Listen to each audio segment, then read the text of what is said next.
Sí, señores, muy buenas noches con todos. Mi nombre es Carolina de Andrea, editora y colaboradora de Evidenza desde sus inicios. En nombre de Evidenza, le damos la más cordial bienvenida a este día tan especial para nosotros. Hoy Evidenza cumple 10 años de vida institucional y conoceremos un poco más de su historia. Además, tendremos un panel de lujo que analizará los principales desafíos de América Latina. Y cerraremos esta celebración con un merecido cóctel. Para empezar, tengo el honor de presentar a la gran responsable de que estemos hoy todos acá reunidos, nuestra querida Yanis Seinfeld, fundadora de Evidenza. Yanis es PhD y máster en Economía por la Universidad de Harvard y es economista de la Universidad del Pacífico, donde por 15 años se desempeñó como investigadora y docente. Experta en temas relacionados con políticas públicas, hace una década Yanis decidió fundar Evidenza, de la que hoy es presidenta del directorio. Además, Yanis es directora de Evidenza Escuela de Gestores y directora de Evidenza Instituto. Pero mejor que ella nos los cuente. Yanis, por favor.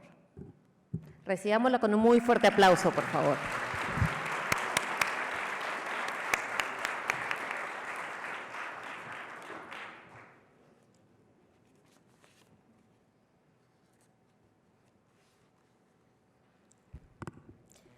Queridos todos, muchas gracias por estar aquí.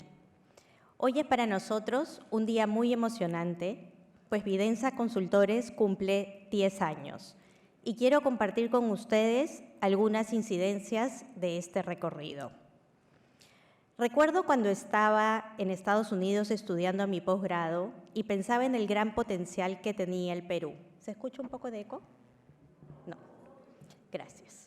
Ya habíamos combatido el terrorismo y creía fundamental reencaminar los esfuerzos para atender a nuestra niñez.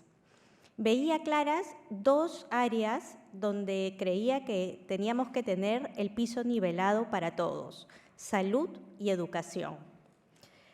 Decidí entonces especializarme en salud y tuve la oportunidad de aprender de grandes expertos internacionales.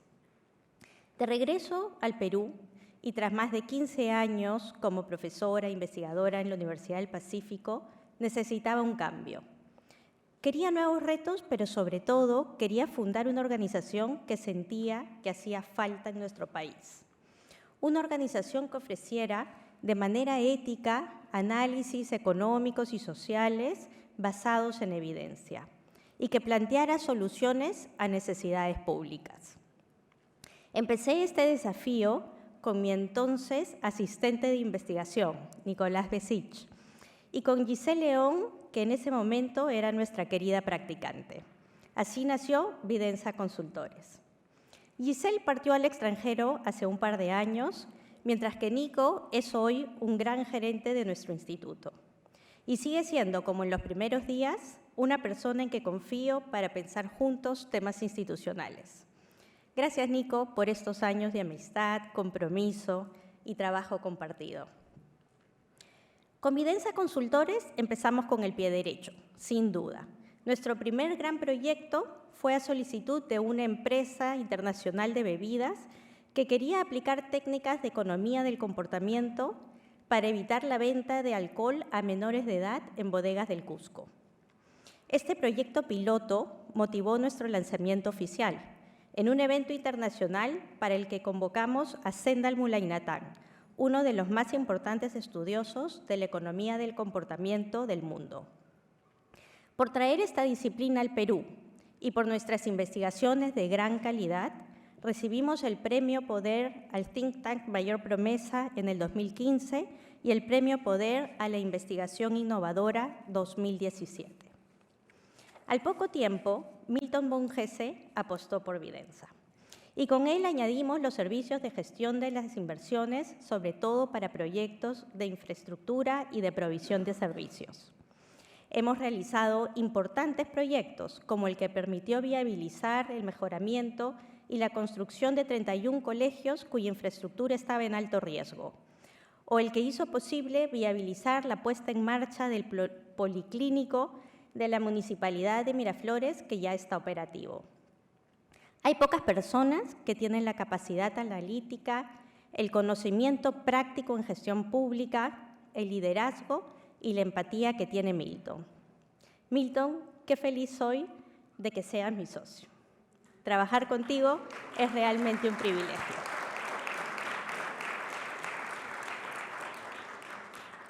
Empezaron a llegar más clientes y el equipo fue creciendo. Hoy somos 40 personas, entre analistas, investigadores y directores, entre quienes están mis colegas y socios, Luis Miguel Castilla y Paola Bustamante, a quienes no solo admiro profundamente, sino que quiero montones. Miguel es un líder excepcional. Es la persona que he conocido con mayor capacidad en el país para articular al sector público y para articular el sector privado y generar valor público. Miguel hace posible dejar de lado dogmas y guiarnos por el bien común. Paola, nuestra socia abogada, tiene una gran mentalidad legal que aporta con una mezcla muy singular. Su capacidad para sacar adelante iniciativas y su amor por la política y el bienestar de la población. Es una persona que constantemente está pensando en cómo mejorar el país, y su energía y entrega no tienen igual.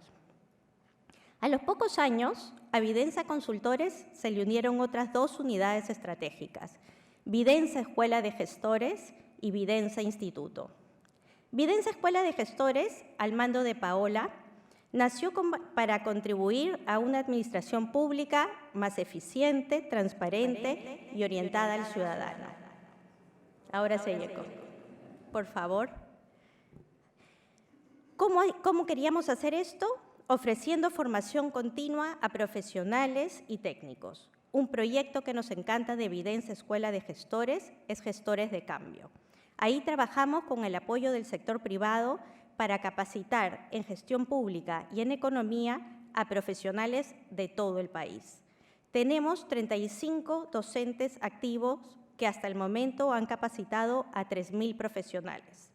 Nuestros alumnos han reconocido a nuestra plana docente con un puntaje sobresaliente.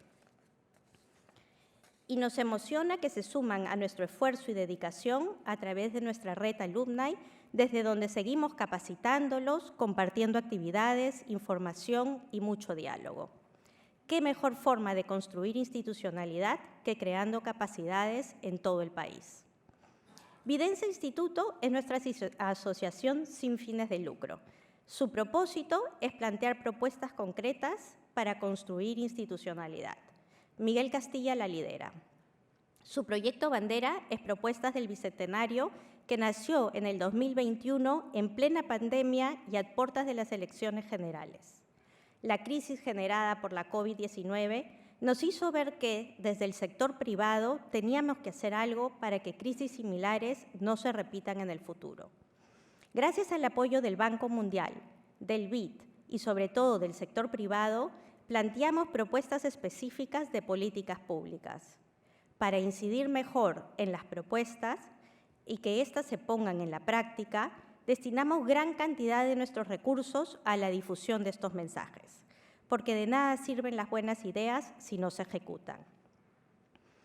Por eso tenemos una activa presencia entre autoridades y medios de comunicación tradicionales y digitales. Y hemos publicado ya 3 libros cuyos autores, todos expertos en sus campos, nos acompañan esta noche. Gracias a todos ellos por confiar en nosotros y por sumarse a Propuestas del Bicentenario. Me enorgullece que desde Vidensa Consultores, Vidensa Escuela de Gestores y Vidensa Instituto venimos trabajando en problemas claves del país hoy. La debilidad institucional, las limitaciones del Estado para diseñar y ejecutar políticas públicas efectivas y sostenibles y la falta de información para fiscalizar esas políticas públicas. Pero para lograr resultados que realmente nos saquen de esa crisis política y social permanentes, necesitamos unir esfuerzos desde todos los sectores de la sociedad. Y eso pasa, en buena medida, por empezar a escucharnos de verdad. Hoy todos sospechamos del prójimo, acusamos antes de preguntar. y hemos abandonado el concepto de bien común para velar únicamente por nuestros intereses particulares.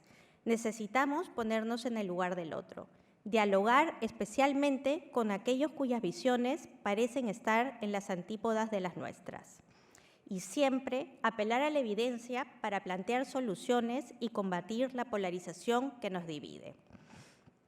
Hoy vuelvo a pensar en ese estudiante que desde el extranjero veía su país con esperanza. Y debo decir que pese a lo duro que es emprender y buscar soluciones, vale la pena.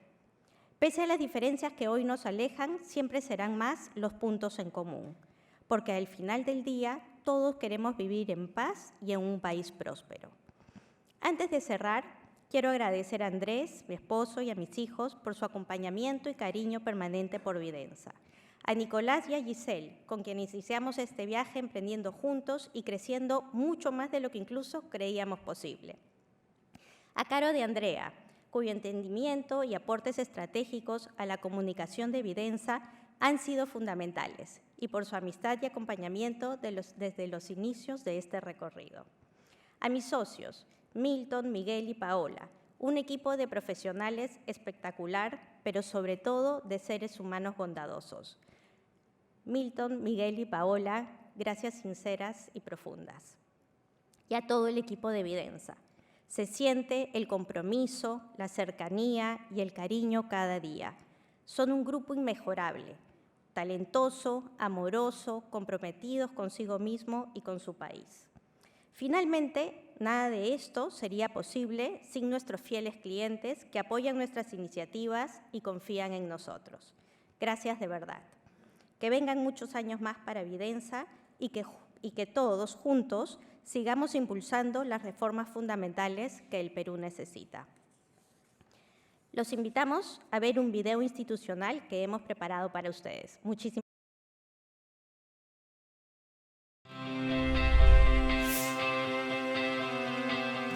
Somos Vidensa. Somos Vidensa.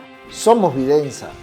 Pero, ¿qué es Vidensa? Somos un equipo de profesionales con una gran experiencia en la elaboración de diagnósticos sociales y económicos. Y en la identificación e implementación de estrategias para mejorar las políticas públicas. Un equipo que brinda soluciones de gran impacto y que cultiva competencias en profesionales que contribuyen con el desarrollo del país. Porque queremos un mejor Perú.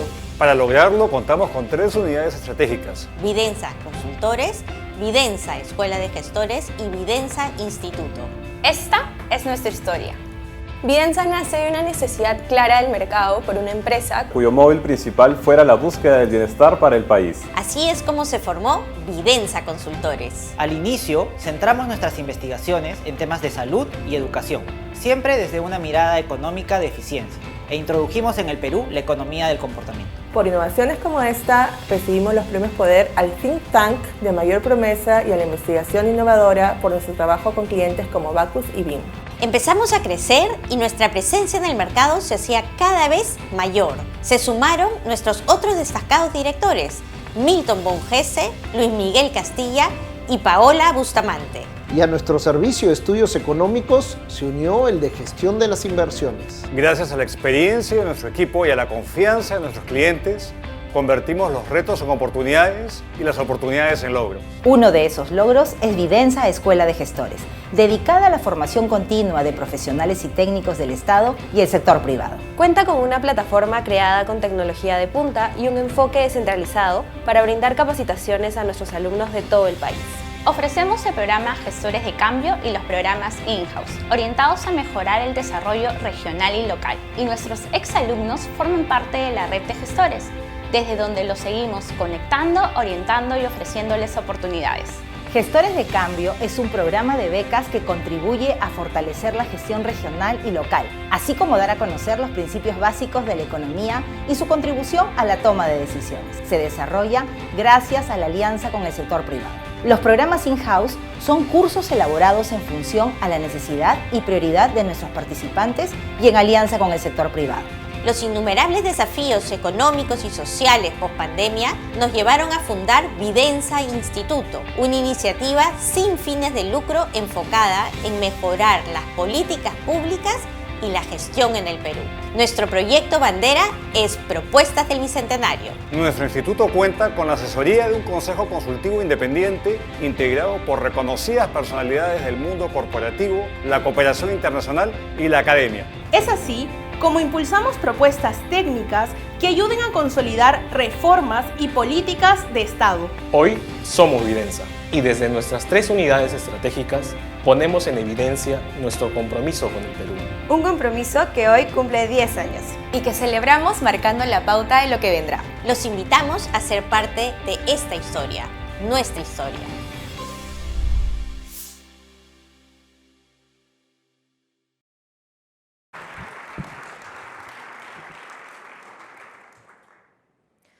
Ahora tengo el agrado de presentar a nuestros panelistas. Hace 10 años, Felipe Larraín, Mauricio Cárdenas, José Antonio Meade y Luis Miguel Castilla eran ministros en sus respectivos países, Chile, Colombia, México y Perú. Y estuvieron reunidos en Lima como parte de las actividades de la Alianza del Pacífico en el marco del Foro Económico Mundial. Hoy, con la perspectiva que da el paso del tiempo, se unen para reflexionar sobre lo vivido y analizar el rumbo económico y estratégico que debe tomar la región. Caballeros, los invito a subir al estrado mientras los presento a la audiencia. Muchas gracias. Felipe Larraín es profesor de Economía de la Pontificia Universidad Católica de Chile y director del Centro Latinoamericano de Políticas Económicas y Sociales de la misma universidad. Fue ministro de Hacienda de Chile en 2 periodos, 2010-2014 y 2018-2019. En ambos casos, prestigiosas publicaciones internacionales lo destacaron como mejor ministro de Hacienda de América Latina. En 2015, Larraín fue elegido como uno de los 100 líderes mundiales más influyentes. Ha sido asesor de 15 gobiernos y es doctor en Economía por la Universidad de Harvard.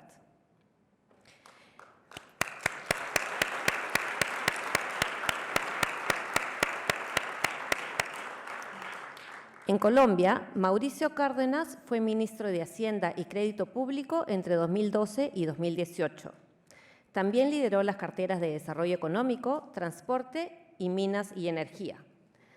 Ha sido director del Departamento Nacional de Planeación y 2 veces director del Centro de Estudios Colombiano FEDesarrollo.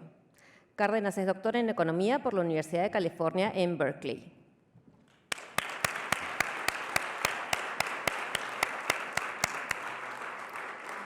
En México, José Antonio Meade ha liderado las carteras de Hacienda y Crédito Público, Desarrollo Social, Relaciones Exteriores y Energía. En 2018 fue candidato presidencial por la coalición Todos por México, conformada por el Partido Revolucionario Institucional PRI, el Partido Verde Ecologista de México y Nueva Alianza. Meade es doctor en Economía por la Universidad de Yale. Un aplauso, por favor. Finalmente, Luis Miguel Castilla ha sido ministro de Economía y Finanzas del Perú y embajador del Perú en Estados Unidos. Ha ocupado cargos directivos en el BID, el Banco Mundial y el Banco de Desarrollo de América Latina, CAF. Actualmente es director de Vidensa Instituto. Luis Miguel es doctor en Economía por la Universidad Johns Hopkins. Bienvenidos, señores. Y bienvenida Yanis otra vez, quien tendrá a su cargo la moderación del panel. Quienes quieran plantear preguntas a los expositores podrán hacerlo a través del QR que se proyecta en la pantalla. Gracias. Bueno, muchísimas gracias por acompañarnos esta noche. Yo quisiera proponerles dividir este diálogo en 3 bloques. En el primer bloque les voy a hacer una pregunta general y me gustaría que cada uno de ustedes nos den su visión en 5 minutos.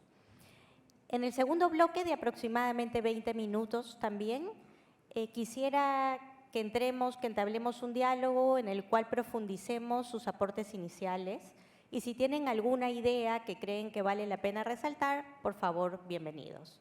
Y en el tercer bloque recibiremos las preguntas del público y ya podré yo dirigirlas a cada uno de ustedes. Entonces, empecemos. Hace 10 años, Chile, Colombia, México y Perú Eran economías que parecían tener un futuro auspicioso. Países bastante liberales, con macroeconomías estables y con la mirada de decenas de otros países puestas en nosotros porque éramos interesantes para atraer inversiones.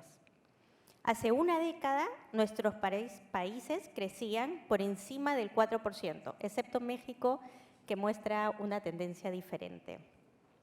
Hoy, solo 10 años después, estamos en un lugar muy distinto, con políticas inestables y con gobiernos que más bien atemorizan a los inversionistas en vez de atraerlos.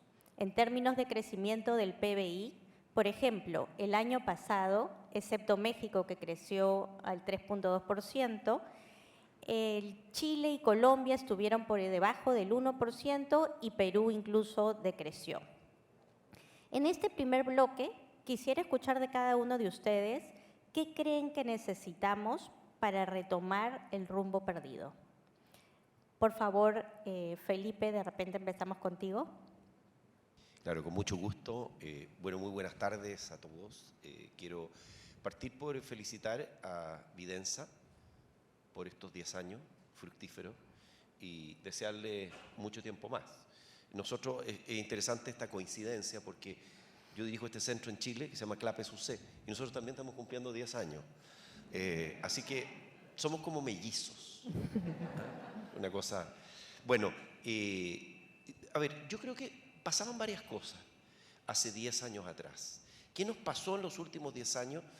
En mi propio país, Chile creció desde la recuperación de la democracia en 1990 hasta 2013, el fin del primer gobierno del presidente Piñera, a una tasa promedio del 5,3% anual. Y en la última década, desde 2014 en adelante, hemos crecido ligeramente por bajo el 2%. Entonces, los países en general tienen, a medida que se van desarrollando, y esto lo conocemos bien, mis colegas, los economistas, que va cayendo la tasa de crecimiento. Se va produciendo este fenómeno, ¿no es cierto? China crecía sobre el 10% en los primeros 30 años, que es una cosa notable, después de las reformas de Deng Xiaoping, y después ha empezado a crecer menos, hoy día está creciendo en torno al 5% y probablemente va a seguir. Pero lo que pasó en Chile, lo que ha pasado en Latinoamérica Latina es una caída muy importante en el crecimiento. Yo creo que esto tiene que ver con varios elementos. Déjenme esbozar algunos y dejar después a mis colegas que digan... quiero ejemplificar lo que pasó con la Alianza del Pacífico, justamente que mencionábamos recién. Me tocó comentar este tema en una entrevista de prensa con el diario El Comercio, justamente me preguntaron, ¿qué pasó con la Alianza? Nosotros, varios de los que estamos sentados acá, fuimos fundadores de la Alianza.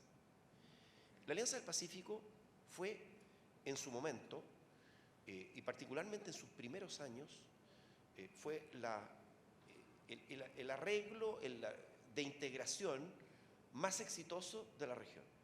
Empezó a producir frutos, era una alianza que iba más allá de lo comercial, iba a temas de cooperación, incluso en tener embajadas comunes en algunos países del mundo.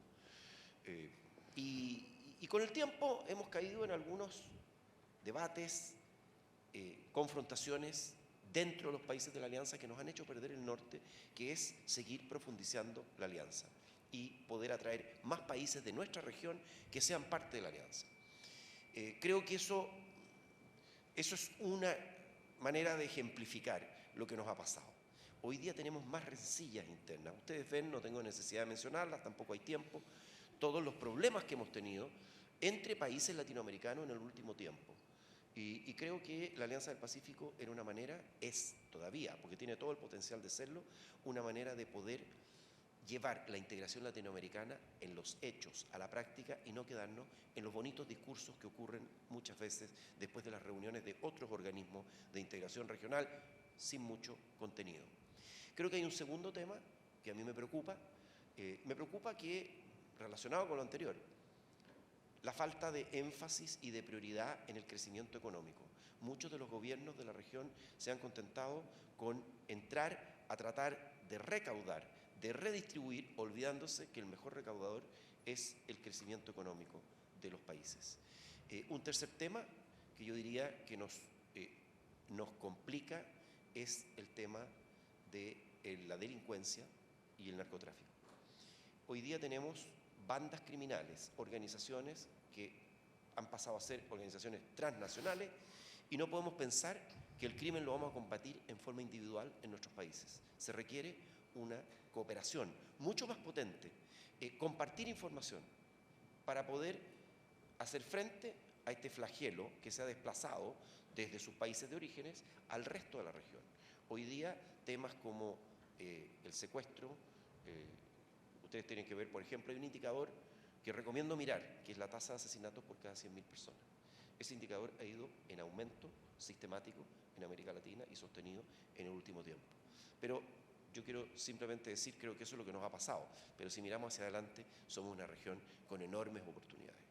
El tema, lo que ha pasado con el reshoring, por ejemplo, el hecho de que hay compañías que estaban en Asia, que se han trasladado hacia lugares más cercanos de los centros de consumo y de sus países, el nearshoring o el reshoring, nos da oportunidad. Hay un estudio reciente del Banco Mundial, del BID, que nos dice que podría esto generar en el mediano plazo, a poco tiempo, 70.000 millones de dólares de exportaciones adicionales por año de nuestra región.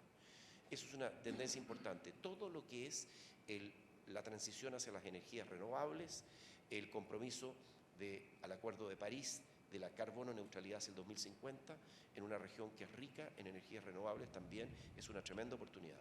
Lo que nos está faltando lo que nos ha abandonado es la calidad de la política y la calidad de las instituciones que se han deteriorado.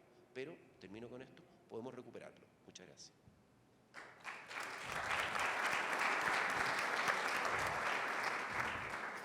Mauricio, por favor. Bueno, muchas gracias, Yanice. En primer lugar, felicitaciones por los 10 años de Viderenza, una actividad maravillosa en todos los campos, a todo el equipo, a todas las personas que han trabajado en este proyecto. Nos vamos del Perú con una idea muy clara de la contribución que hacen ustedes y del modelo a seguir. Muy complacido de estar con unos grandes amigos, además de extraordinarios colegas. ¿Se oye bien? Como ministros de Hacienda, José Antonio, Felipe, Luis Miguel.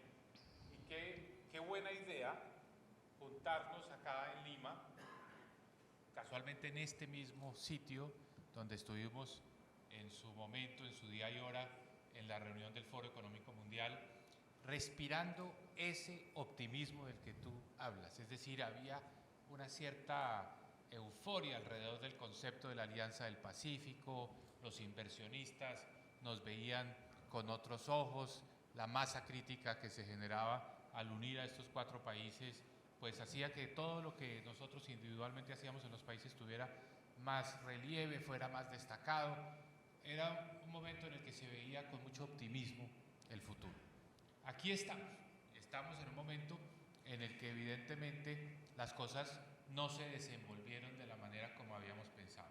Entonces es muy fácil, sobre todo cuando uno es exministro, y hablar de que todo tiempo pasado fue mejor y lamentar lo que no ocurrió, pero yo creo que el propósito es más pensar qué podemos hacer para reencauzar las cosas. ¿Y qué pasó? ¿Por qué nos fallaron las predicciones y por qué el modelo en algún momento dado pues no tuvo la continuidad y no pudo, digamos, desarrollar todas las promesas que habíamos hecho? Yo creo que esa es la reflexión que tenemos que hacer.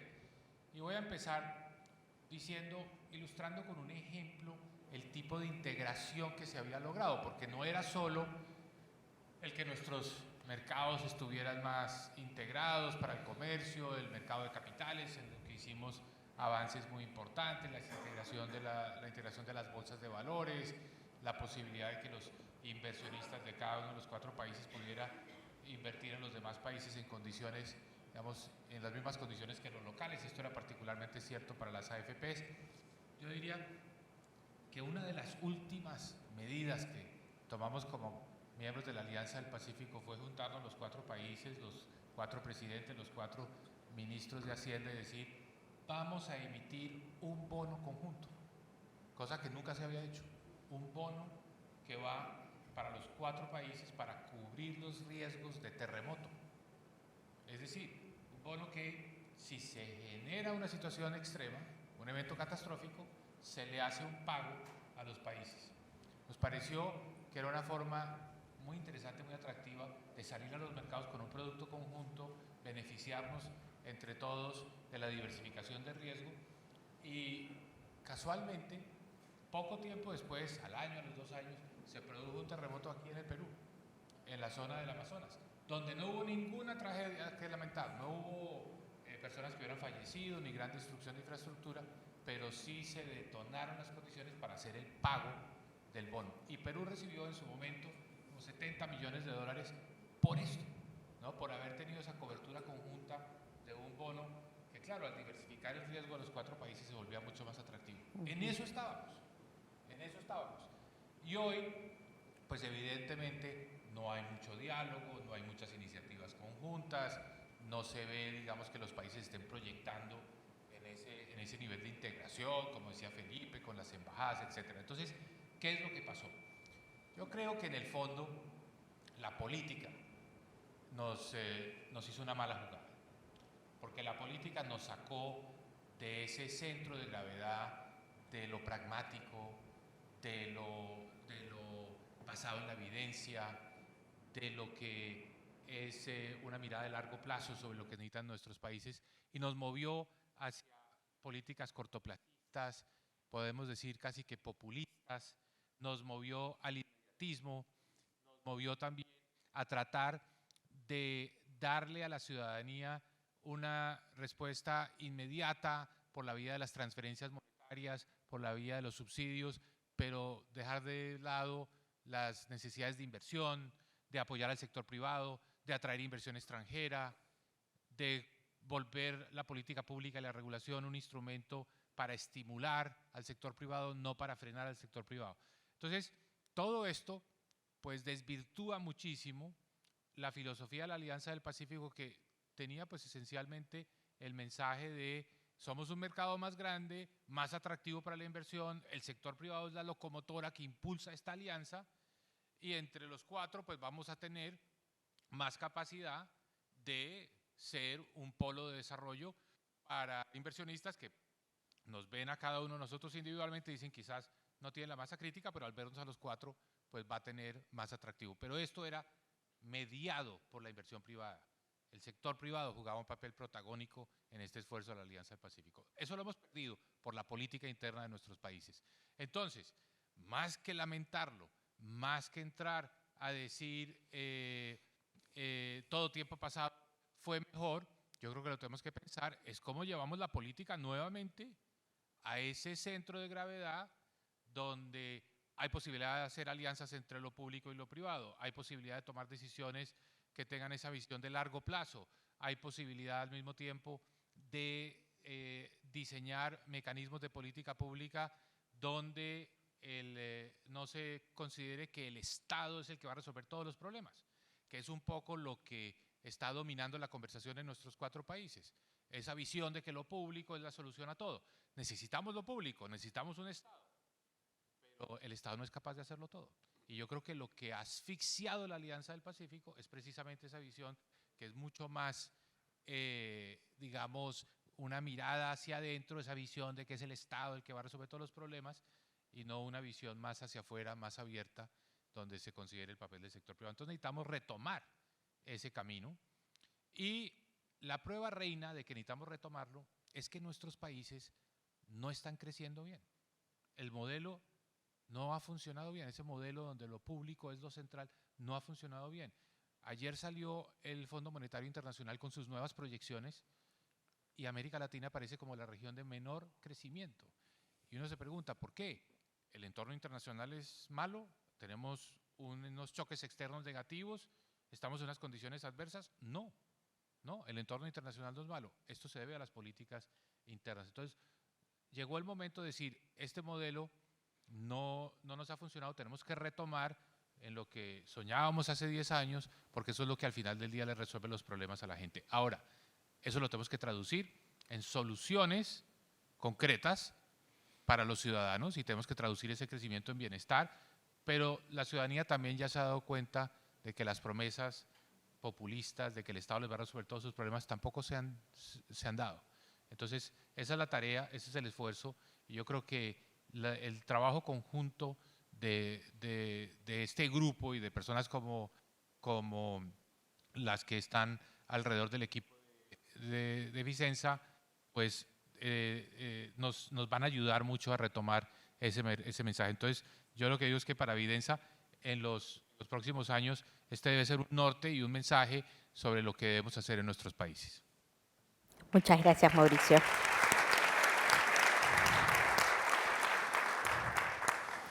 Por favor, Pepe. Muchas gracias por la invitación. La verdad es que fue una iniciativa extraordinaria. Nos da mucho gusto que nos convoquen, nos da mucho gusto encontrarnos con quienes estamos en el panel y además encontrarnos con muchos quienes están en el público, con quien compartimos pues, discusiones, proyectos, visiones. La alianza tuvo una dinámica bien padre, en donde cada vez que nos juntábamos queríamos que hubieran entregables y que sintiera la gente, no solamente el sector privado, sino la gente que estábamos avanzando. Y entonces nos proponíamos llegar con algo después de cada reunión. A veces eran becas, a veces eran intercambios deportivos, a veces era libre comercio, a veces la integración de los mercados, a veces la administración de los riesgos, pero queríamos que se materializara en un mejor conjunto de oportunidades para la gente lo que estábamos haciendo entre nosotros. Lo menos que hizo la alianza es que nos ha hecho viejitos bien entretenidos, porque podemos platicar ahí un chorro de anécdotas y cómo nos iba. Y en ese contexto, muchas venían del liderazgo del presidente Piñera y lo hicimos en lo privado, pero también en lo público, pues mandar un abrazo y condolencias, Felipe, por tu cercanía y la de muchos de quienes aquí estamos que nos inspiró con su liderazgo. Si vieran un poco al panel, hicieran una encuesta y no nos conociera nadie y se preguntaran, bueno, ¿quién de los que está arriba ya perdió una elección? Sería bastante sencillo, el que se dejó la barba, que ya no está usando corbata. Pero eso no es lo único que hace uno cuando pierde la elección, sino que te lleva un poco un proceso de reflexión de qué es lo que estuvo atrás de la dinámica electoral. Y yo creo que vale la pena tomarlo en serio, porque cuando uno voltea a ver América Latina, lo que nos pasó, yo creo, es que nos vaciamos de centro. No nos movimos a la izquierda o a la derecha, no ganaron uno u otro signo, sino que uno voltea a ver América Latina, México, y lo que llama la atención es que de repente nos quedamos sin centro y empezamos a ver en lo político una contienda entre dos extremos, que casi se convirtió en un volado, por muy poquito ganaba uno, por muy poquito ganaba otro, pero la constante es que en una región en donde pensábamos que el centro había hecho y construido una buena política pública y que le había dado soporte a iniciativas como la Alianza, de repente se quedó pues, vacío de contenido y la política de centro empezó a tener poco éxito electoral. Escuchaba yo y compartía esa sensación de optimismo de que estamos haciendo las cosas bien de hace 10 años. Y la plática en un foro como estos hubiera sido la paz en Colombia, el acercamiento entre Estados Unidos y Cuba, el optimismo alrededor de la CELAC, que convocaba literalmente a todos los jefes de Estado de Latinoamérica y el Caribe, la Cumbre de las Américas, el diálogo de Mercosur con Europa, el diálogo entre la Alianza y Mercosur, como que sentíamos que finalmente Latinoamérica ya había llegado a una época en donde no solamente compartíamos discursos, anhelos, libertadores, sino que compartíamos ya un proyecto que nos permitía presentarnos frente al mundo. Y lo que empañaba este proyecto es que la gente no estaba contenta. Y esa sensación de optimismo que teníamos nosotros, pues no la compartía la gente en la calle. Y yo creo que estos 10 años son oportunos para hacer una reflexión de por qué. ¿Qué estábamos viendo nosotros que no estaba sintiendo la gente? ¿Qué estábamos viendo un poco en los números que no estaba compartiendo la gente en lo electoral y con los votos? Y yo creo que esa reflexión nos deja algunas lecciones de dónde debíamos de poner un poco el foco, de cuál fue el balance de esa democracia liberal que entregó, yo creo, muy buenos resultados hace 10 años, pero que esos buenos resultados no fueron suficientes para que el centro tuviera apoyo político en los procesos electorales. Y yo creo que este populismo, que no solamente es latinoamericano, que lo veíamos en el Reino Unido, que lo veíamos en Europa, que lo veíamos en otras expresiones, tomar decisiones que nos hubieran parecido imposibles hace 10 años. Hace 10 años nos hubieran dicho que nos iba a tocar ver salir a Inglaterra del Reino Unido, pues nos hubiera llamado la atención, que íbamos a ver gente en la calle con chalecos amarillos en Francia, nos hubiera llamado la atención, y sin embargo todo eso pasó. Entonces yo creo que la pausa es útil para entender por qué. Y yo creo que el llamado es un poco para redoblar la ambición. Sin ninguna ambigüedad, Latinoamérica en el 2018 era más próspero que 5, 10, 15, 20 años antes. Las cuentas de Felipe son como siempre impecables, ¿no? Latinoamérica había crecido y había generado oportunidad. Sin ninguna ambigüedad, los avances en materia de pobreza extrema habían sido dramáticos. La intensidad de la pobreza en Latinoamérica era menor. Y sin embargo, yo creo que la gente no se sentía representada en nuestro discurso. La gente no se sentía reflejada en nuestra política pública. Y en medio de todo eso, en el caso de México, pues la gente hacía 3 horas para ir de su casa al trabajo. Se tenía un buen equilibrio. La gente no tenía políticas de activación en la escuela. Se tenía un buen equilibrio. La gente tenía, en el caso de México, prevalencia de diabetes, que reflejaba pues, un mal hábito alimenticio y malos hábitos en términos de calidad de vida. Entonces yo creo que había una agenda de calidad de vida a la que no le dimos suficiente importancia. Una agenda de calidad de vida que tenía que ver con sistemas de pago, que tenía que ver con cómo diseñamos nuestras ciudades, que tenía que ver con cómo pensábamos el transporte público, que tenía que ver con cómo reconocíamos que era difícil ser universitario en nuestros países. Y esa sensación de que no estábamos viendo los problemas, que no estábamos entendiendo la realidad compleja de nuestros ciudadanos, yo creo que nos pasó factura. Y a mi juicio, mal haríamos en pensar que podíamos regresar a lo de antes sin hacer esta pausa de qué lecciones nos dejó no solo lo económico, sino lo político. Y creo que las lecciones son valiosas. Mi impresión, sin embargo, es que la forma de responder a esa mayor exigencia de la ciudadanía no es hacer menos de lo que hacíamos antes, es probablemente hacer más. Yo creo que no hay un solo problema de los que enfrentan nuestros países que no se beneficie de una visión latinoamericana. Si tenemos el problema de la delincuencia organizada, sentarnos a platicar para ver cómo lo enfrentamos es mejor que quererlo hacer solo. Si tenemos el problema de cómo diseñar mejor nuestro entorno urbano, es mejor que nos sentemos a platicarlo y compartamos experiencias que tratar de hacerlo solo.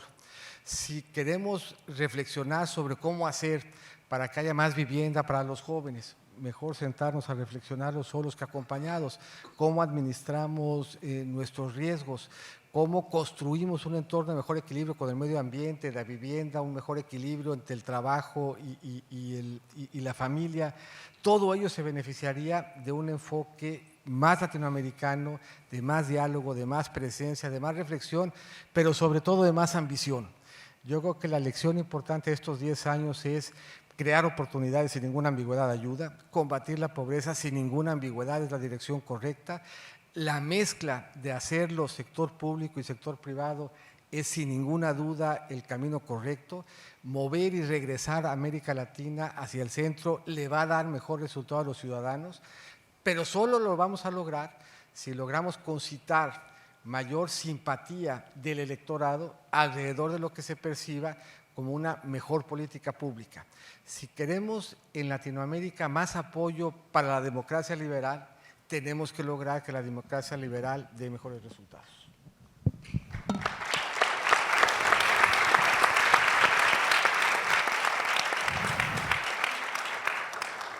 Me toca. Muchísimas gracias. La verdad es un gusto, un honor poder estar acá con mis amigos y que hayan acudido a nuestro llamado para celebrar estos 10 años de Evidenza, entidad que me siento muy orgulloso de pertenecer.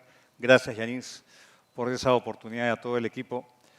Creo que escuchando a mis colegas, creo que nos dormimos en nuestros laureles en el año, hace 10 años. Pensábamos que ya con el avance en la integración comercial, con la facilitación, digamos, hacia una plataforma pragmática que aseguraba la libre movilidad de personas, la integración de las bolsas y los ejemplos que hemos escuchado era suficiente.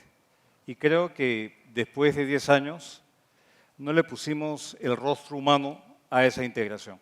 Y lo digo con mea culpa y diciendo que eso quizás faltó en esa integración, que luego cambió el ciclo económico, el mundo comenzó a crecer menos, hubo una caída en el crecimiento porque el mundo se puso menos boyante que en el pasado y la gente comenzó a molestarse incluso antes de la COVID, de la pandemia, veíamos en Chile, con sorpresa, que siempre ha sido el país que hemos visto con mucho, como el estandarte, el ejemplo de qué seguir, que se venía desarmando muchas cosas que pensábamos ya eran conquistadas en términos de darle bienestar a la población. Entonces yo creo que para poder pensar hacia el futuro en cómo lograr sociedades más cohesionadas, recuperar ese centro que se ha vaciado, como ha dicho Pepe, tenemos que pensar en cómo se crea cómo se encaran esos vacíos que aún tenemos en nuestros países.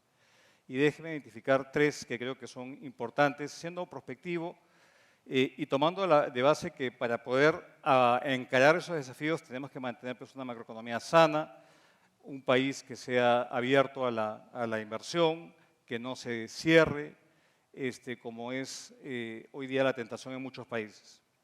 Lo primero, creo que es fundamental, es cómo propiciamos que haya un Estado que le funcione a todos. Y en el Perú lo vimos. El Perú lamentablemente fue el país que peor le fue en la pandemia, en el mundo, con la tasa de mortalidad más alta per cápita y la caída económica más estruendosa.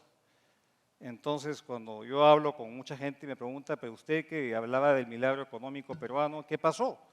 Y creo que en parte lo que pasó es que no supimos construir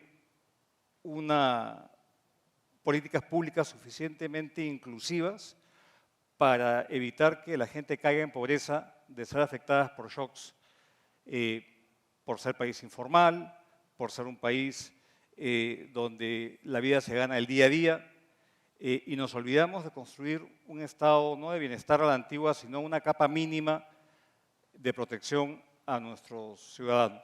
Y hoy lo vemos, hoy vemos en la discusión previsional que hay en el país, que en lugar de abordar la cobertura, cómo ampliarla, cómo tener pensiones más dignas, son otros los móviles que están ahí puestos. Entonces creo que esa necesidad de tener sociedades mucho más resilientes a los shocks es algo que todavía está pendiente. Y acá en el país lo hemos vivido, creo, con mucha claridad. Yo creo que lo segundo es que caímos en una fase de total desconfianza, donde nadie confiaba en nadie. Evidentemente, el hecho de tener una crisis de gobernabilidad muy fuerte, una crisis de representación muy fuerte, abonó a no tener un consenso mínimo y construir consensos sea muy complicado. Y hoy día lo que predomina son los extremos, lo que predomina son soluciones todavía, digamos, extremistas para cualquier tema y se vació el centro. Entonces, no supimos quizás construir una coalición política suficientemente sólida para poder avanzar sobre lo construido y no cuestionar todo lo que ha ocurrido en los últimos años. Creo que ese es un segundo tema. Pensamos que lo económico era suficiente, la integración comercial y económica suficiente, con una estructura política muy deficiente en nuestros países. Y quizás el país que más ha sufrido eso ha sido nuestro país, el Perú, con tantos presidentes en tan poco tiempo y con una desinstitucionalización muy fuerte del Estado, que le pasa factura a los ciudadanos de a pie. Entonces, creo que lo segundo y que es fundamental es no solamente tener un Estado mucho más inclusivo, pero tener un aparato político que nos represente y que le quite espacio a aquellas soluciones de esquina, y esto no es fácil, cómo salir de la situación en la cual estamos. Y lo tercero, creo yo, es que dentro del debilitamiento que ha tenido la alianza, que tuvo su gran líder, el sector empresarial, comenzó a haber una demonización de la actividad privada y que el estatismo era pues la respuesta, como han dicho mis colegas. Y vemos que eso no es la salida. Vemos que los países que apuestan por el estatismo han fracasado. Pero se requiere un Estado que sea eficiente, que sea transparente, y creo que eso es lo que nos ha ocurrido. Entonces, ¿cómo recuperamos la confianza? ¿Cómo creamos un entorno habilitante para generar riqueza? cómo tenemos regulaciones que hagan sentido. Como país aspiramos a ser parte de la OCDE, cosa que ya han logrado los 3 países acá representados. Quizá esa sea la forma de empeñarnos para lograr un logro aspiracional que mejore nuestras políticas públicas. Entonces yo creo que lo que quiero comentar es que creo que nos hace falta mucho por hacer en lo institucional, en lo político, y creo que no caer en zonas de confort. A veces uno se puede marear cuando uno ve bonanza, cuando uno ve crecimiento, y la pregunta central es, ¿esto va a durar? Y esto va a beneficiar a todos, y si no, tenemos las respuestas que hemos tenido en el plano político. Entonces yo creo que es una reflexión bastante necesaria, y para concluir, lo que he escuchado de mis colegas es que nos hace falta no solamente conversar entre nosotros, sino conversar al interior de los países, tener sitios de diálogo, poder saber discrepar con respeto y defender ideas. Es fundamental, cosa tan simple que se ha perdido en nuestras sociedades. Entonces, nada, yo creo que no quiero acabar en un tono muy lúgubre en nuestros 10 años, pero creo que esto nos obliga a efectivamente cómo salimos de este mal equilibrio en el cual hemos entrado y pensamos cómo ver el vaso medio lleno, y depende de nosotros. Creo que nuestra región es resiliente, ha salido de peores situaciones y tenemos activos que nos pueden permitir salir adelante. Para eso se requiere liderazgo, se requiere confianza y se requiere pues, un norte común.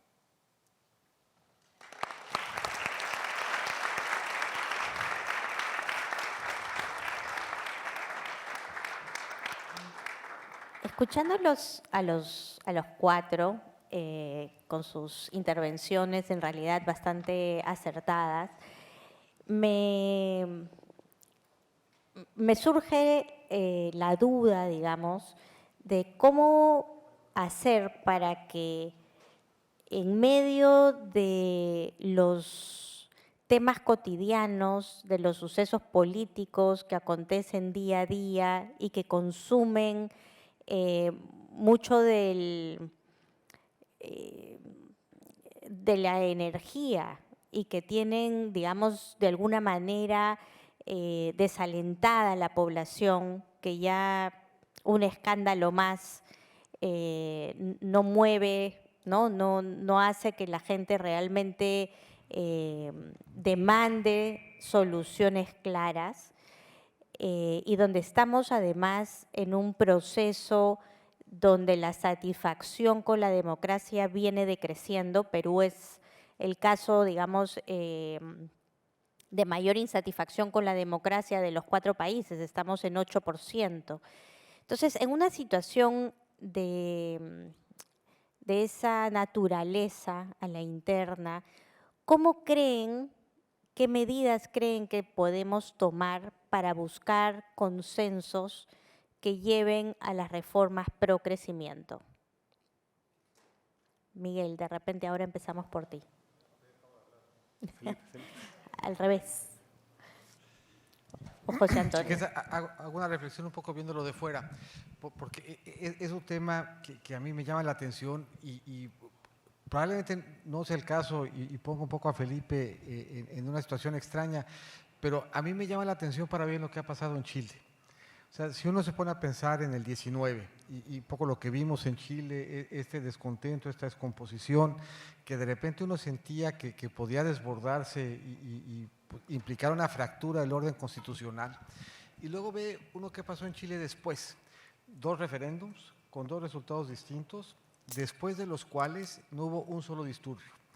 Y parte de lo que yo creo que logró Chile, viéndolo desde fuera, y luego a lo mejor eso permite hay alguna objetividad, es que se sentaron a platicar y crearon esos espacios de diálogos improbables, creo que le decían, en donde se juntaba el empresario grande con el mediano, con el chico, con la academia, con el emprendedor, y platicaban sobre los grandes retos. Y ese escucharse, ese ponerse un poco en los zapatos de otro, ese ponerse en el lugar del de enfrente, sin una estructura, sin una agenda, sin una idea preconcebida, pues acabó sensibilizando alrededor de temas bien interesantes. 3 por I, creo que se llama la iniciativa, innovación, inclusión, inversión. y platicaban en alguna reunión el entonces canciller Alfredo Moreno, y a mí me pareció como ejercicio, como práctica, como método, una forma de reconstruir este espacio de confianza. Parte de lo que sucede cuando la política polariza, pues es que vemos al de enfrente no como equivocado, sino como malo. Y además las redes nos permiten validar nuestro punto de vista, porque encontramos en ellas siempre algún argumento que nos permite el sentir que efectivamente no solo está equivocado, sino que es malo, y él piensa que uno está equivocado y es malo también, y además la política se nos judicializó y lo que fuera. Este ejercicio de sentarnos con quienes no piensan igual, escuchar, la verdad es que genera empatía, genera entendimiento, genera, yo creo, mejores ideas, permite que uno tenga un diagnóstico más puntual de lo que está pasando. Ahí decía Alfredo, y yo empaticé mucho con eso, se sentaban a platicar sobre los adultos mayores. Y bueno, pues adulto mayor ya está uno bien cerquita de ser, ¿no? Y entonces se ponían además, se involucraban a los artistas, por ejemplo. Y un primer consenso, según nos platicaba, fue que los iban a representar distinto, porque el adulto mayor lo representaban pues encorvado, con un bastón, con patillas, pues ya sin pelo. Y ese adulto mayor tenía 60 años, porque a partir de ahí empiezan a migrar los programas, y volteaba uno alrededor y decía, pues el adulto de 60 años que yo tengo cerca no se ve así, no se siente así reflejado. Entonces, desde cambiar la iconografía del adulto mayor hasta entender cómo mantenerlo activo, qué políticas públicas hacían que el mercado laboral no los asumiera, qué tipo de economía de cuidado tenía que migrar. Hoy en México hay más gente cuidando a adulto mayor que niños. Entonces, toda esa capacidad de diagnosticar lo que le está doliendo al de enfrente por la vía del diálogo, a mi juicio genera empatía. Yo fui secretario varias veces, siempre en gobiernos de minoría. Y la verdad es que según yo eso es lo que me hace bien simpático y bien agradable, porque no tenía yo los votos y tenía que ir a conseguirlos de alguna forma. Si hubiera sido yo gobierno de mayoría sería bien antipático. Entonces, bendito sea Dios, nunca me dieron esa oportunidad. Pero siempre me resultaba fascinante cuando en minoría tenía uno necesariamente que escuchar al otro para construir un consenso. Y creo que la política pública que se construyó desde gobiernos de minoría acabó siendo bien interesante. Un ejemplo concreto y puntual fue justamente Perú con México para entrar a la Alianza del Pacífico y el acuerdo de libre comercio que teníamos que firmar entre nosotros de entrada, que no tenía simpatía en el Congreso, y desde la minoría pues se fue construyendo un equilibrio que nos permitió sacarlo adelante. Entonces, yo creo que se nos ha olvidado, de repente en estos movimientos extremos, se nos ha olvidado cómo construir consensos y no solo cómo hacer buen diseño de política pública, sino cómo consensarlo a través del diálogo. Y yo creo que esa falta de diálogo nos ha desensibilizado respecto de que nuestra visión puede no ser la única y que enriquecerla con la del frente ayuda a generar un mejor consenso y, por definición, casi una mejor política pública. Muchas gracias.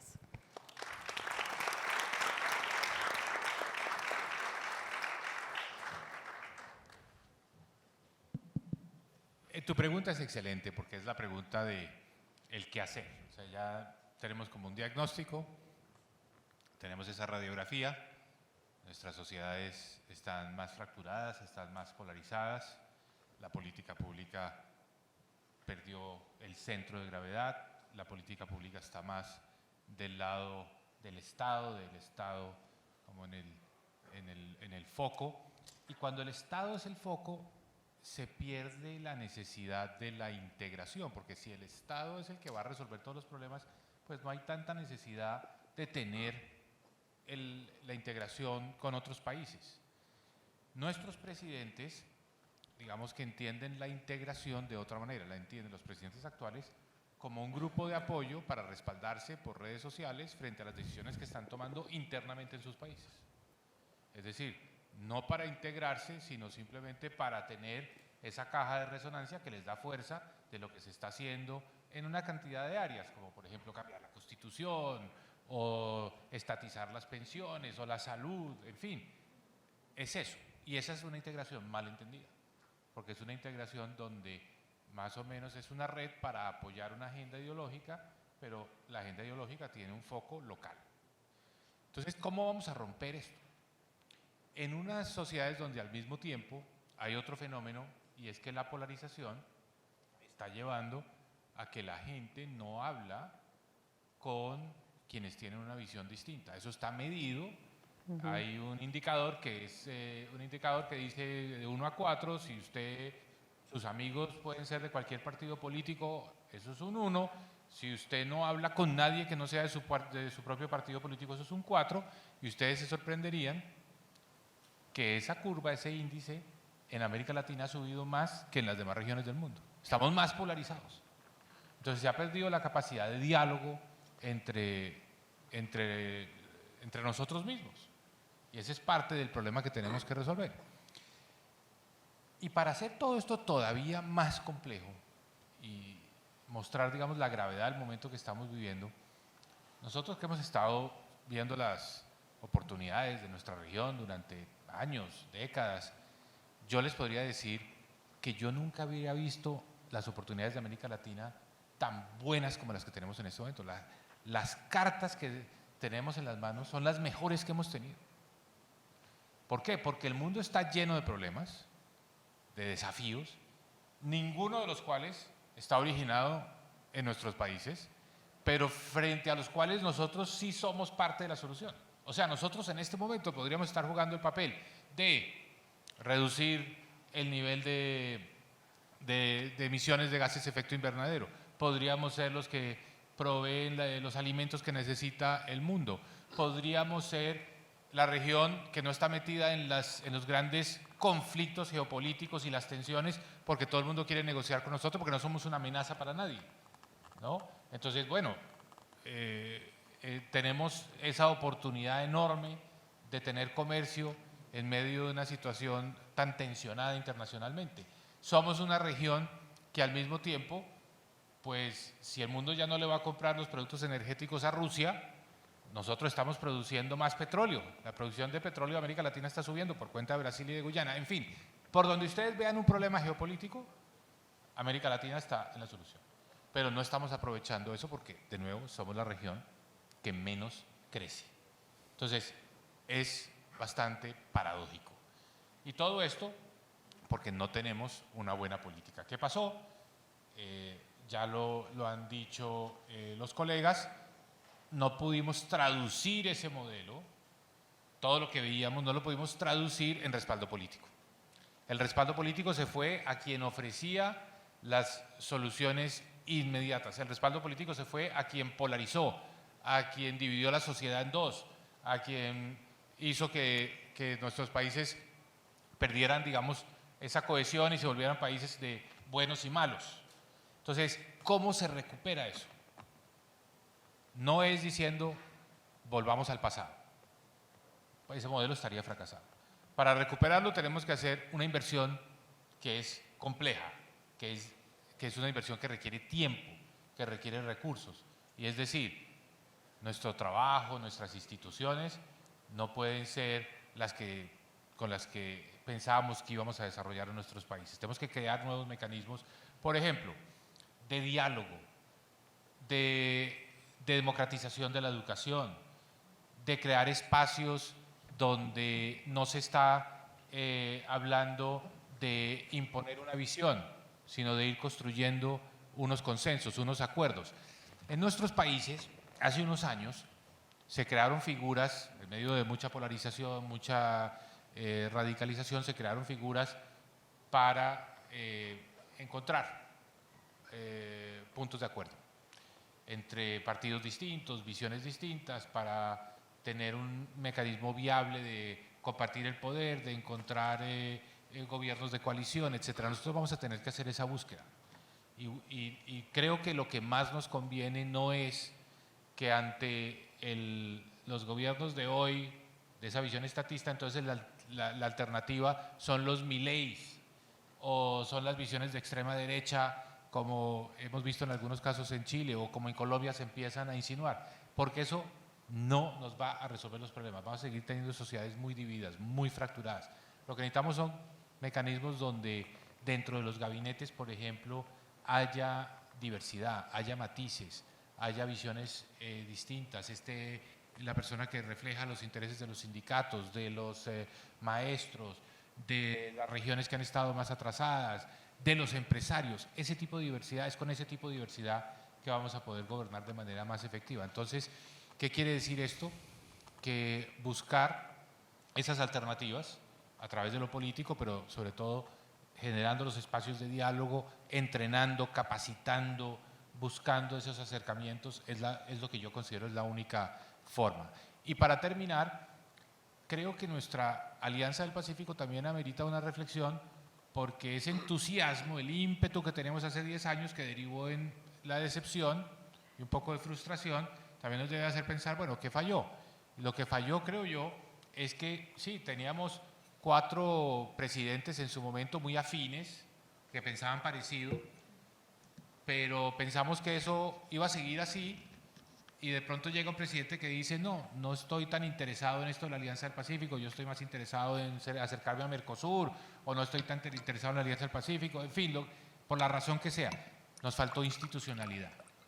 Porque en Europa, si ustedes piensan, el proyecto europeo no queda fracturado porque en un momento dado se elija un gobierno socialista o un gobierno de centro derecha, o incluso que haya voces más radicales a la derecha, como existe hoy, por ejemplo, en Hungría. No se fractura porque existen las instituciones para que se tomen las decisiones y para que se pueda avanzar en el proyecto, digamos, europeo. Entonces a nosotros nos faltó un poco eso, porque quedamos sin pensarlo, sin planearlo, un poco a merced de las personalidades de los presidentes, de sus preferencias. Y creo que eso, como mecanismo de integración, es algo que tenemos que corregir hacia adelante. Tenemos que crear las instituciones que obliguen a que esa integración no tenga los reveses que ha tenido en la última década, en nuestro caso de la Alianza del Pacífico.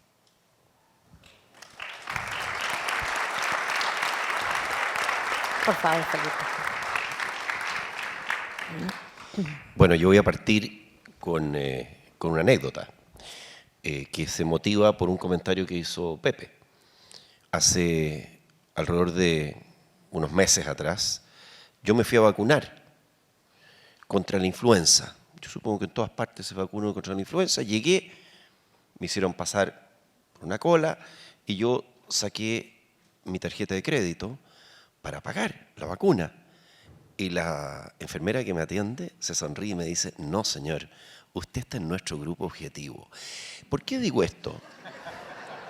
¿Por qué digo esto? Porque cuando Pepe hablaba de las políticas para los adultos mayores, de repente a uno se le olvida que uno ya es adulto mayor. Entonces estamos haciendo políticas para nosotros mismos, Pepe. Todos los que estamos acá, o estamos al borde o ya somos. Bueno, pero la reflexión que quiero hacer, también lo que mencionó Pepe respecto del estallido en Chile en octubre del 2019. A mí me tengo que compartir una reflexión de eso con ustedes. Y que es curioso pensar que este estallido también ocurrió en Colombia y también ocurrió en Ecuador. ¿Ah? Y todos tenemos una característica común, esos 3 países, en el momento. Eran gobiernos de centro derecha, los 3. Entonces, y ahí yo voy en esa reflexión por el tema de la violencia. Nosotros, en Chile, nos vimos enfrentados a una ola de violencia que no habíamos visto nunca, y esto tal vez a muchos sorprendió, lo que pasó en mi país. Porque, ahora, es muy curioso, mucha gente que dice, no, esto fue un estallido espontáneo. Espontáneo, fue la sociedad insatisfecha que se organizó, ni siquiera se organizó, espontáneo. Y fíjense que se quemaron 20 estaciones de metro en forma simultánea. ¿Y ustedes creen que esto es espontáneo, lo que nos pasó? Yo creo que no.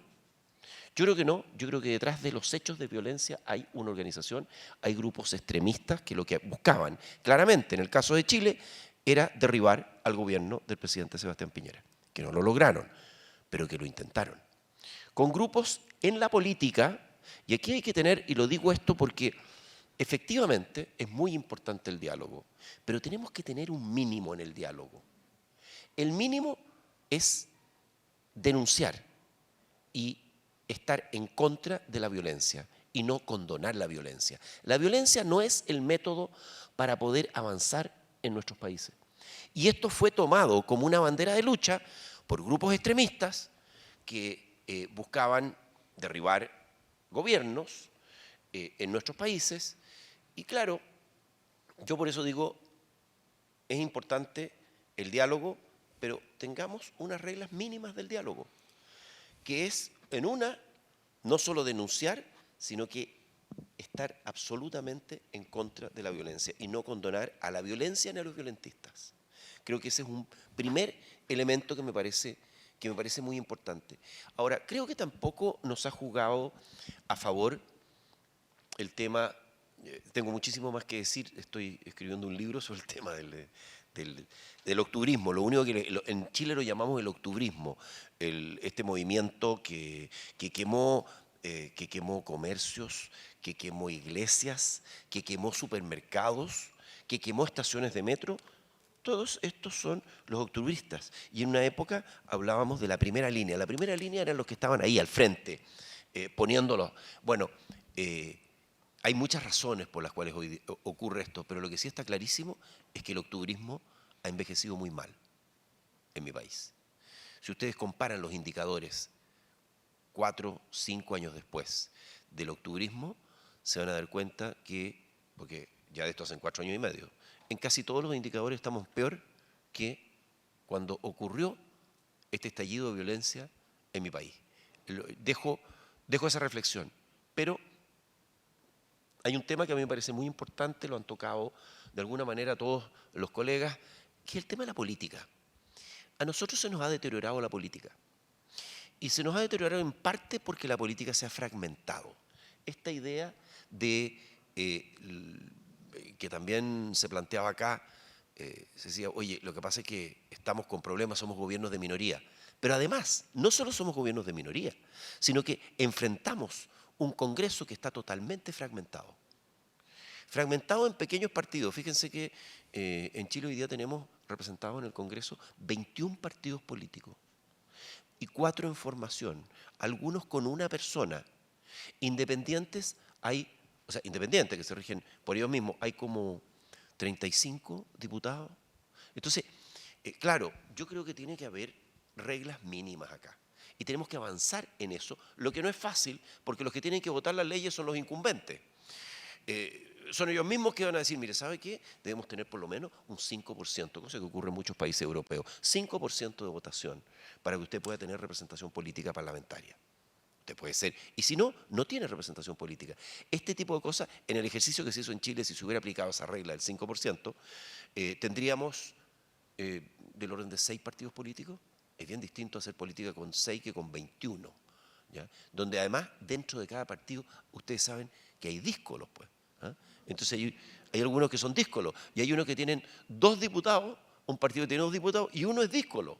Entonces, imagínense lo que nos está pasando con esto. Bueno, yo creo que aquí hay un tema muy importante, la política y la institucionalidad, y lo decía también Mauricio recién, el tema de la institucionalidad y nuestras instituciones. O sea, también en algunos casos tenemos un deterioro en las instituciones y un deterioro en la credibilidad en las instituciones. Si ustedes ven las encuestas de opinión, la gente desconfía de algunas instituciones que han sido por mucho tiempo, ¿para qué decir dónde está ubicado el Congreso? ¿Ah? Dentro de estas instituciones. Usted haga la encuesta acá y se van a encontrar que probablemente en los últimos lugares está el Congreso, pero también eso no nos hace bien, porque quien sabe el que está mejor ubicado dice, mira al otro, pero a nosotros no nos conviene un deterioro institucional. Entonces, yo creo que tenemos que devolver la confianza en las instituciones. Eso también se hace con líderes. Líderes que están dispuestos a tomar riesgo y que están dispuestos a plantarse en frente de los populistas y están dispuestos a enfrentar al populismo. Creo también que el tema de integración es un tema mayor en el cual tenemos que invertir en integración. Y claro, lo que dice Mauricio también tiene su punto. Dice, claro, si nosotros conversamos entre los que pensamos parecido, el desafío está en que independiente del lado del espectro político, dentro de un cierto espectro, ¿no? Porque si tenemos un extremista que sabe no le interesa este tipo de cosas, que independiente de quien está gobernando, estas instituciones puedan permanecer y la integración pueda avanzar, porque al final la integración nos beneficia a nosotros, nos beneficia y beneficia a nuestros países, beneficia especialmente, bien manejada la integración, a aquellos que son más vulnerables en la sociedad. Entonces yo creo que por ahí, para mí, están los temas. La política, la integración, las instituciones nos pueden ayudar y los liderazgos. Y en ese sentido, una última reflexión. Y yo se los digo a mis amigos en la política en Chile, con quienes converso a menudo, especialmente en la oposición. ¿Y saben ustedes por qué en la oposición? Porque los del gobierno no me llaman. Eso es así. O sea, nosotros estamos, digo, yo estoy disponible a conversar con cualquiera, pero hay unos que llaman y otros que no llaman. Bueno, entonces, bueno, pero cuidar los liderazgos. Porque a veces sale un liderazgo adelante y ese liderazgo es bombardeado, y las balas que más duelen y los cuchillazos que más duelen son los que vienen por la espalda. Gracias.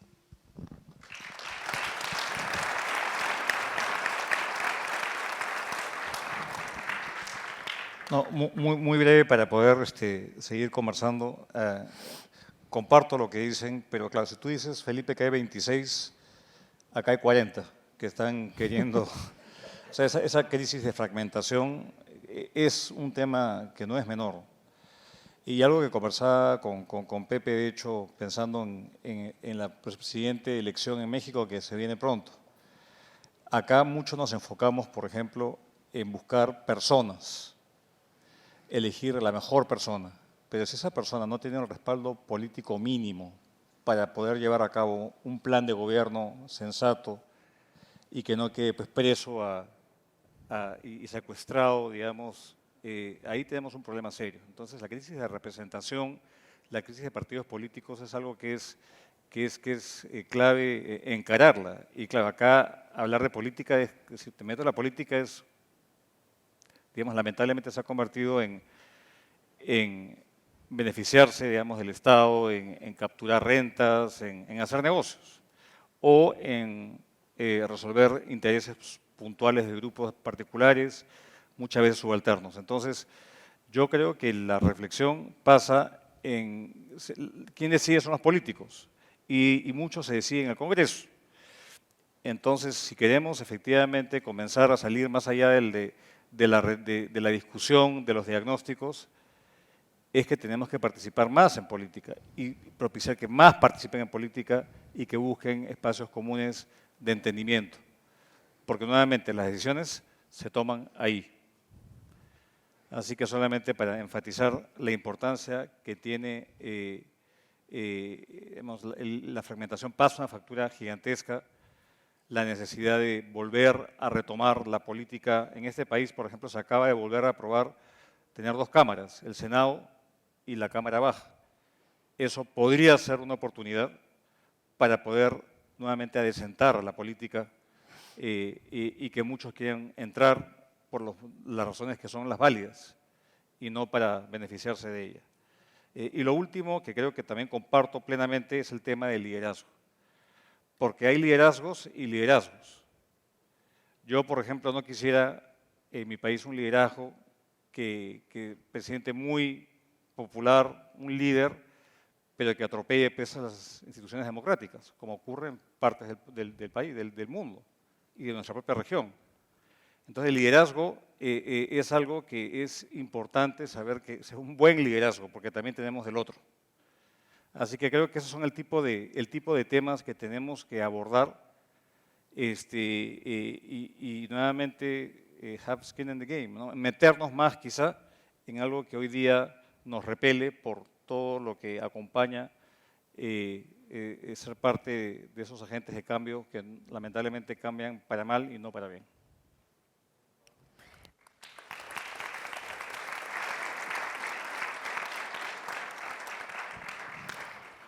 Déjenme ahora hacerles algunas preguntas del público, de repente un poco más dirigidas, para poder responder algunas preguntas adicionales en vez de que cada uno haga su visión. La primera pregunta, de repente Mauricio, te pediría que la tomes. nos habla sobre lo vulnerables que somos, que son nuestros países al cambio climático y a los desastres naturales. Y sin embargo, también somos países mega diversos y con una gran diversidad de flora y de fauna. ¿Cómo podemos hacer, por un lado, más resiliente a nuestras economías, pero por otro, incentivar el crecimiento frente a las oportunidades que representa el crecimiento de las economías verdes? Bueno, es una excelente pregunta y podríamos demorarnos horas y horas hablando de ese tema. Comienzo con un dato.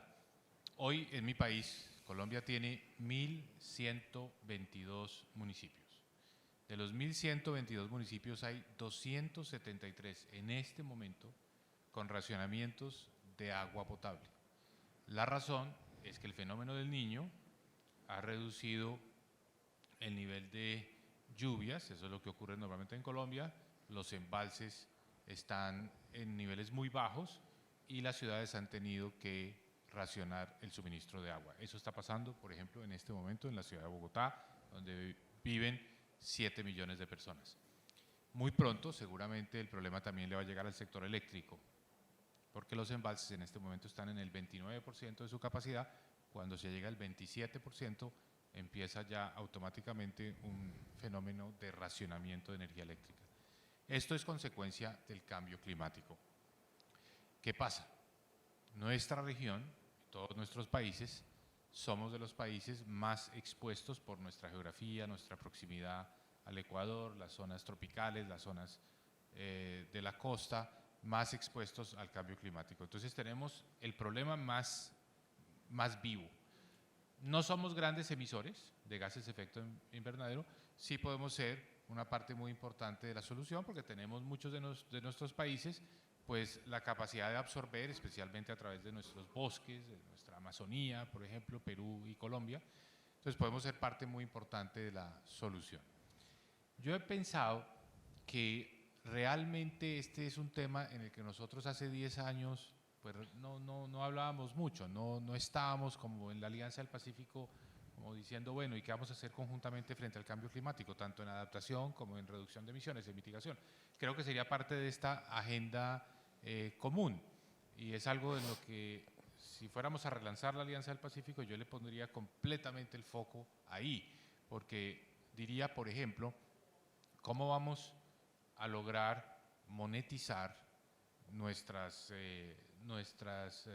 bosques y nuestras selvas que prestan un servicio muy importante desde el punto de vista ambiental, pero que no nos están generando ingresos y por el contrario a la población le sale más atractivo talar, quemar los bosques para poner más ganadería o para tener algo de agricultura, cuando en realidad para la humanidad es mucho mejor y está dispuesto a pagar por esa conservación, pero nos hace falta un esfuerzo más integrado donde podamos conjuntamente salir a ofrecer esas oportunidades. Entonces, la integración nos permitiría también, por ejemplo, explotar mejor unas sinergias que pueden existir en nuestros países para no estar duplicando esfuerzos. Se habla mucho de que en nuestros países podemos producir el hidrógeno verde. Eso es una inversión que requiere muchísimo capital, ¿no? Que rebasa nuestras propias capacidades. Lo podríamos hacer simultáneamente, pero para eso tenemos que estar pensando en términos de cómo dentro de la integración vamos a desarrollar esas iniciativas conjuntamente, no cada país por su lado. México, por ejemplo, es un caso muy interesante donde hay una cierta indiferencia del gobierno frente a esa agenda, más bien la idea de aumentar el monopolio estatal en el campo de la electricidad, en el campo del petróleo. Entonces estamos totalmente desarticulados en ese sentido. ¿Qué creo yo? Que la solución al problema, digamos, del cambio climático requiere entre todos búsqueda de iniciativas que nos complementen, que nos refuercen, donde tengamos más integración y sobre todo donde podamos desarrollar algunas iniciativas conjuntamente, insisto, en estas áreas donde ya no solo se trata de producir las energías limpias, cosa que podemos hacer nosotros, nuestros países tenemos la exposición a la radiación solar, tenemos los vientos, sino que tenemos que traducir eso en productos. No podemos exportar esa energía limpia en bruto, tenemos que exportar esa energía limpia convertida en productos limpios. Entonces aquí se puede dar una estrategia de reindustrialización, de producción de alimentos con baja huella de carbono, pero obviamente esto sería algo que podríamos hacer con mucho más impacto si lo hacemos de manera integrada, porque no tiene sentido que todos vayamos a producir lo mismo y vayamos a estarnos pisando los talones. Entonces, la integración sí que tendría un valor para enfrentar la nueva agenda climática de manera conjunta. José Antonio. Nos preguntan, ¿qué lineamientos estratégicos plantearías para generar desarrollo económico a partir de la innovación en nuestros países? Mira, yo regreso un poco al tema de que la política exterior, el salir a ver al mundo tiene sentido. Y regreso un poco a la agenda de clases medias. Y cuando uno revisa un poco qué geografías están hoy de moda, de qué está hablando el mundo, y que no está hablando de Latinoamérica, y eso quiere decir que nos hace falta insertarnos un poco en la agenda global con algunos temas de estos de innovación. Si uno ve pues, un poco la escala y la profundidad de la transformación de la infraestructura digital en la India, pues llama poderosamente la atención, 1.200 millones de personas, con más o menos la quinta parte del ingreso per cápita que tiene México, y sin embargo, en un espacio de apenas 4 años, fue capaz de sentar las bases para una infraestructura digital basada en identidad biométrica a la que le colgaron pues, una serie de atributos extraordinarios. Y entonces la identidad biométrica venía acompañada de una cuenta de cheques, venía acompañada de un locker digital en donde aparecía pues, la licencia, el pasaporte, las escrituras, poco el archivo de salud, con la que se podían abrir las llaves de diferentes trámites gubernamentales, porque me pareció muy notable. Va uno a China y de repente te encuentras pues, un proceso de transformación profundo en términos, por ejemplo, pues, de los ecosistemas de pago. Tan avanzado ya en su integración que hace difícil ser turista y que para llegar uno a China tiene que habilitar de entrada el teléfono porque ya el sistema de pago se volvió telefonocéntrico. Puede uno dejar la cartera, pero no el teléfono, para efectos de interactuar con la forma como en China ya se comercia. Ve uno un poco el ecosistema de los autos autónomos, como una solución intermedia pues, entre lo personal de tener tu coche y el transporte público, pero son autos ya que recopilan información y que comparten información con la infraestructura que está diseñada para hablarse con los autos. Entonces, la infraestructura, el auto, el ecosistema, todo diseñado pues, alrededor de dar una mejor alternativa de servicio. Pasa uno a Saudi y ve uno los gigaproyectos, pues un poco en la lógica de lo que hemos platicado, gigaproyectos que reconocen que hay una transición energética y que la riqueza petrolera que hoy tiene Saudi no va a ser para siempre y que hay por lo tanto que reconvertir las fuentes de crecimiento alrededor de otros temas como el del turismo.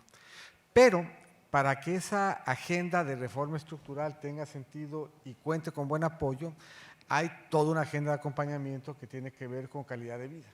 Y la calidad de vida es el transporte público, la calidad de vida son todas estas innovaciones que van acercando al ciudadano promedio pues a muchos mejores satisfactores y a muchos mejores servicios, y los servicios son digitales y se abaten un poco los trámites. Entonces, solamente cuando recorre uno las geografías que están llamando la atención, parte de la razón por la que lo hacen es porque están innovando para darle al ciudadano una mejor experiencia de vida.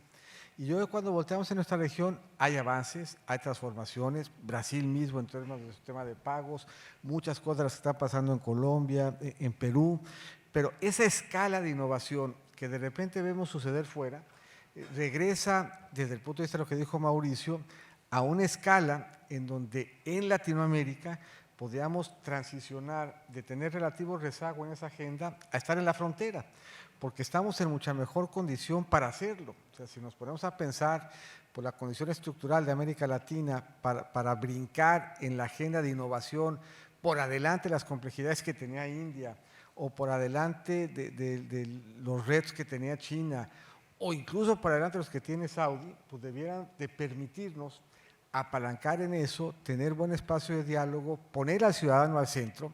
Aquí se habla mucho un poco de cuál debe ser el papel del gobierno y cuál debe ser el papel de la empresa, pero yo creo que el criterio central, el criterio rector, la razón por la que la Alianza en su oportunidad capturó atención es porque no era la empresa, no era el gobierno, sino era el ciudadano el que estaba al centro. Y yo creo que si nosotros regresamos a poner al ciudadano al centro y construimos estos ecosistemas sin necesidad de inventar el agua tibia, viendo lo que está pasando en el mundo y cómo eso puso a esas geografías en un lugar al que debiera de ambicionar Latinoamérica, yo creo que nos da un norte de cuáles son esos criterios.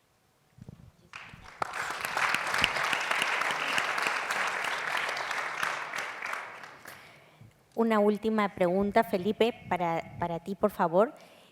Nos dicen, en el contexto geopolítico internacional, vemos que México está teniendo un efecto de nearshoring a través de una política activa de Estados Unidos, mediante la cual las empresas americanas están transfiriendo sus operaciones de países como China a México.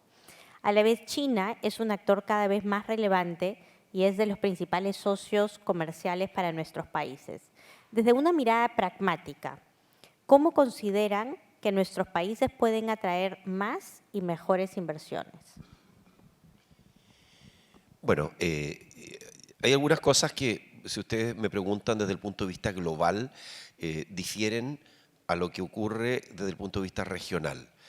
Desde el punto de vista global, no nos conviene el reshoring al mundo como un todo.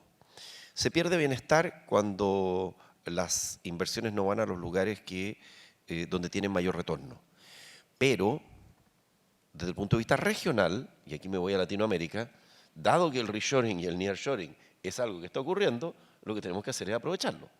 O sea, eso es así. Y si vemos cómo aprovecharlo, es bien interesante porque en un estudio reciente que vi del Banco Interamericano de Desarrollo, se comentaba esta cifra que creo que daba yo de los 70.000 millones de dólares mayores de exportaciones. Eso es algo muy notable. Ahora, el detallito es que la mitad se lo lleva México, Pepe. La mitad del nearshoring se lo llevan ustedes. Y bueno, desearles lo mejor con esto. Pero nosotros se me hace tenemos poco, Felipe. ¿Ah? ¿Qué? Me hace poco. Sí, te hace poco. Nosotros lo consideramos muy injusto en el sur. Pero bueno, pero ahí es donde uno tiene que pensar cómo puede uno competir.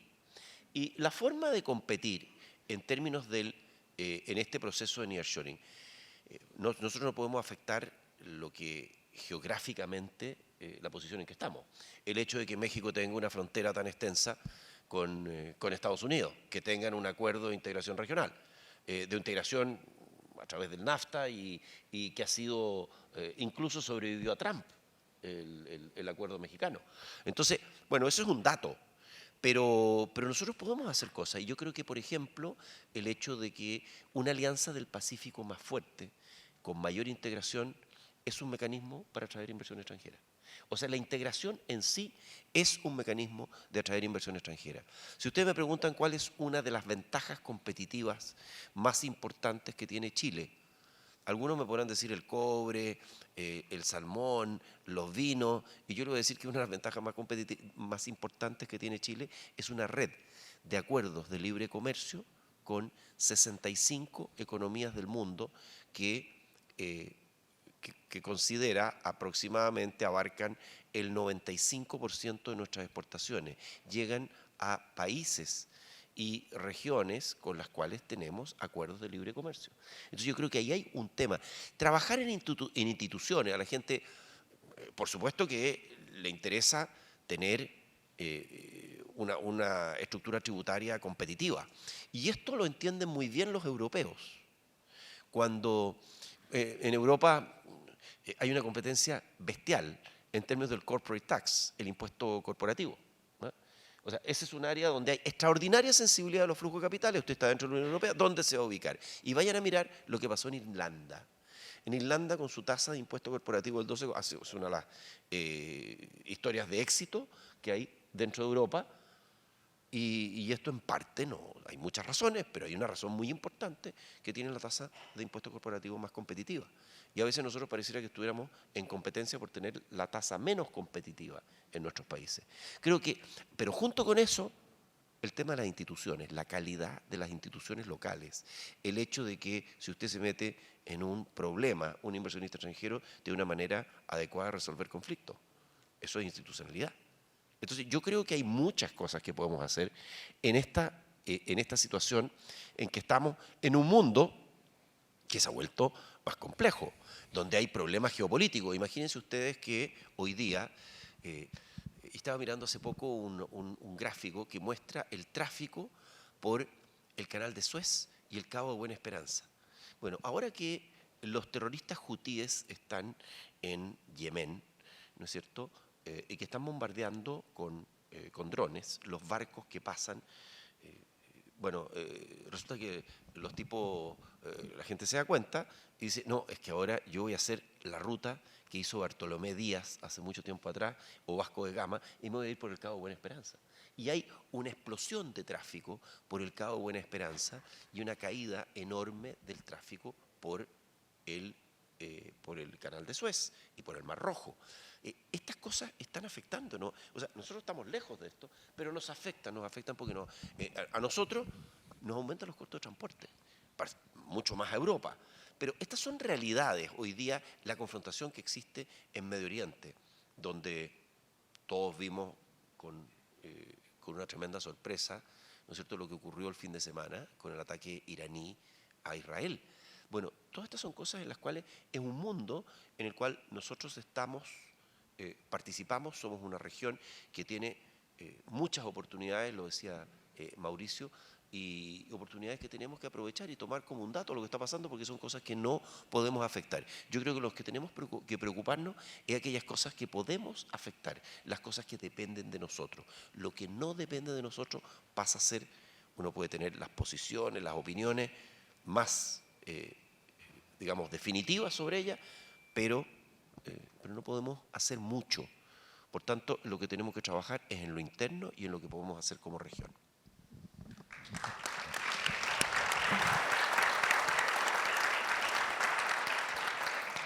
Miguel, muy brevemente. El proceso de integración regional es una necesidad, como lo han dicho los cuatro. Nos dice acá, no afrontada consciente e inteligentemente por los países y sus líderes, tanto públicos como privados. ¿Crees que el gran problema es un asunto de un verdadero liderazgo? Sí, un liderazgo es aquel que construye sobre lo avanzado y que no tiende a refundar y decir todo lo que estuvo atrás es malo, ahora yo voy a rehacer las cosas. Eso es un liderazgo. Un liderazgo es quien cede soberanía. Dice esto, estoy cediendo parte de mi soberanía por un bien mayor. Eso es lo que los europeos han hecho y los asiáticos están haciendo. Entonces yo creo que, para cerrar una nota positiva, si hay algo que en el Perú, por ejemplo, y en muchos de los países que están acá representados, ha sido, digamos, con todos los desafíos y retos, algo que ha sido una política de Estado, es una inserción inteligente en el mundo. Hemos tenido todo tipo de gobiernos y todos hemos persistido en cómo insertarnos en el mercado de comercio, de capitales y una economía abierta. Eso demanda liderazgo, porque es mucho más fácil cerrarse, mirarse al ombligo, cosa que es mucho más tentadora a aquellos que yo creo que aducen falsos liderazgos, pero líderes reales son los que pueden afrontar sin ningún complejo lo que funciona y no buscar salidas cortoplacistas para beneficiar a la tribuna.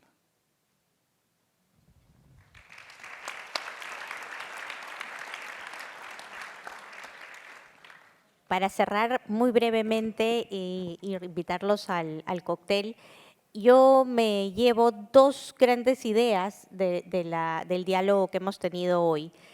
El primero es justamente la necesidad de dialogar.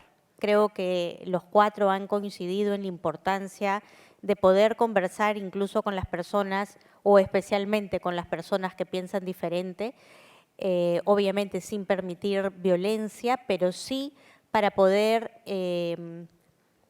construir temas que pueden ser desde lo muy micro, como mencionaste, José Antonio, que es mejoras en el diseño de las políticas públicas, hasta temas mucho más macro, como puede ser la construcción de opciones políticas o de partidos que permitan tener resultados económicos más favorables o construyendo más institucionalidad democrática. Ese creo que es el primer tema. Y el segundo, ¿se escucha bien? ¿Sí? Se siente raro. El segundo tema es que muchos de los problemas que tenemos pueden tener mejores soluciones si las trabajamos como región, ¿no? Creo que ese es el tema, el segundo tema que me llevo, y eso pasa por aspectos como pueden ser la delincuencia, trabajar conjuntamente para afrontarla, temas de cambio climático, como bien decía Mauricio, hacer nuestras economías más resilientes y generar mayores oportunidades. Entonces, creo que tenemos ahí dos temas importantes con los cuales pensar y poder trabajar para construir justamente el país que queremos en el futuro. Muchas gracias y gracias a ustedes también.